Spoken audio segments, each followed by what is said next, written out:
Welcome back to High Stakes. Today, we will be discussing the following NBA matches that is happening on Wednesday, November 1st, 2023. We will be providing our team, total, and prop picks for the day. Before we get started, please remember to subscribe to our channel and turn on notifications so you don't miss any of our videos. If you want access to our premium picks, you can check out our Patreon page. You can find the link to our Patreon page in the description and comment section below. Portland Trail Blazers versus Detroit Pistons. Right now, these teams are closely matched in terms of their chances to win the NBA title. This is likely why the Pistons are favored by just 3 points, giving them a modest home court advantage. Given the circumstances, I would prefer to bet on Detroit in this game, and I'll go with them at this relatively low point spread. To start, let's address a key factor, Cade Cunningham. This talented guard is rapidly evolving into a star player right in front of our eyes. He possesses the ability to take control of the game in the fourth quarter and ensure a victory while covering the point spread.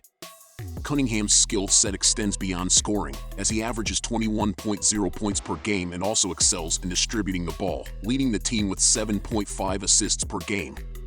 This matchup is particularly favorable for Detroit, as they face a Portland team that ranks 27th in defensive efficiency, allowing 115.9 points per 100 possessions. In light of these factors, I'm choosing to back Detroit in this game. This is a relatively low total in today's NBA, but I'm still going to ride with the under in this spot. Detroit's offense should be able to find enough success to cover the spread, but I don't think they drop 120 plus. These are two bottom-half teams in terms of pace, with Detroit ranking 17th, 89.1 possessions per game, and Portland coming in at 20th, 88.1. On top of that, the Pistons are currently 8th in defensive efficiency, allowing just 101.2 points per 100 possessions. Their task is taking on a Blazers squad that's 28th in both points per game, 101.3, and field goal percentage, 42.5%. I'm playing the under in Motown. Next we have Milwaukee Bucks versus Toronto Raptors. The Toronto Raptors are starting the regular season with a fresh lineup of new players. The renowned coach Nick Nurse and point guard Fred VanVleet are no longer part of the team. Darko Rajakovic will have the task of facilitating the ball to Pascal Siakam near the basket, reducing the time for defenders to react. Siakam has scored an average of 14.7 points in the first 3 games of the season, a drop from his career-best average of 24.2 points last season. However, expect him to regain his form when playing at home. Despite facing one of the top teams in the NBA, the Raptors are likely to perform better than they have in their initial 4 games.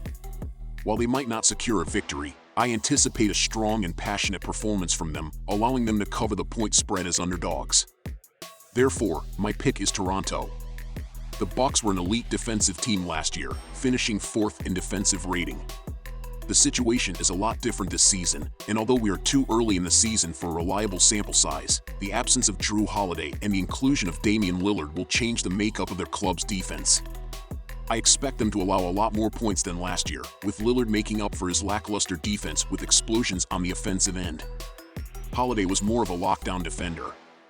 They were 10th in pace last year, but with Lillard in the fold, that will certainly rise. This will be a back-and-forth game with both clubs getting what they want offensively. Take the over. Next we have New Orleans Pelicans versus Oklahoma City Thunder. Should Brandon Ingram be available to play on Wednesday, it's possible that his performance could be hindered by a nagging knee issue. My preference is to support the Thunder in their home game against the Pelicans. Oklahoma City boasts multiple scoring options, including Giddey, Holmgren, and, notably, Gilgeous-Alexander. The Thunder pose a significant challenge in the Western Conference, primarily due to their athleticism and defensive strength. In the absence of their primary scorer, the Pelicans are expected to face difficulties in the Wednesday night game. Therefore, I recommend taking Oklahoma City to cover the spread.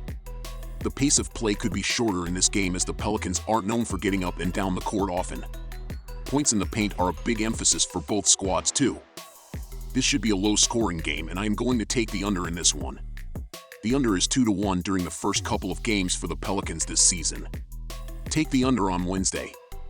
Next we have Washington Wizards versus Atlanta Hawks. The Atlanta Hawks had a slow start to the season, losing their first 2 games and seeking solutions from their well-compensated backcourt. However, they responded impressively in their last two matchups against the Milwaukee Bucks and Minnesota Timberwolves. DeJounte Murray had an outstanding performance, matching his career high with 41 points, while Trae Young contributed 24 points. Additionally, their defensive efforts have been noteworthy. While it's still too early in the season to rely on comprehensive statistical measures for a competitive advantage, the Hawks appear poised to exploit the absence of Daniel Gafford, who is dealing with an ankle injury. This should give the Hawks an advantage both near the basket and on the perimeter with the dynamic duo of Murray and Young.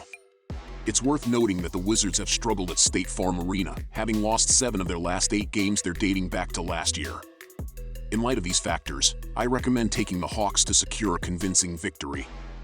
Washington led the NBA in pace last season. Considering they have a similar roster makeup with the addition of Jordan Poole and the absence of Kristaps Porzingis, they will once again attempt to push the tempo. That worked against them against the Boston Celtics, as they could not make a shot and Boston raced out to a huge lead. I expect a similar game situation facing a Hawks team that looks good under coach Quinn Snyder. Dating back to last season, the total number has gone over in 6 of 8 between these two clubs. Daniel Gafford is questionable to suit up, but even if he does, this game will go well over the projected number. Next we have Cleveland Cavaliers versus New York Knicks.